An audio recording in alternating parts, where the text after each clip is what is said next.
So I'm going to show you how to do your bench press 3 different ways, right? You're going to grab your mat and dumbbells and you're just going to lie on your back to make sure your feet is flat, knees are up in the air, and you're really going to work on pressing those weights to full extension by contracting your triceps and chest. So some quick tips. You really want to make sure you're maintaining more tension through the pecs by not locking out your elbows.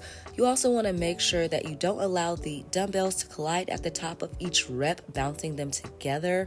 Squeeze those dumbbells as tight as possible to improve a phenomenon known as irradiation, which promotes greater shoulder stability.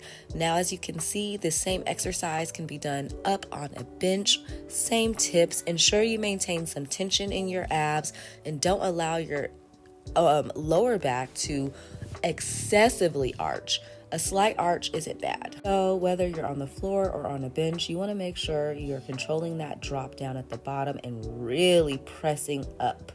This is a great time to stop what you're doing, like, comment, and subscribe. All right, now for my gym babes, let's go ahead and get that barbell and bench. You want to make sure your eyes are under the bar while you're doing your bench press. You want to ensure you're pushing that bar away from the floor, that you leave fingerprints on the barbell. What does that mean? That means you're squeezing that bar so hard and you're driving it up. You're also letting your shoulders naturally fall back without putting too much tension.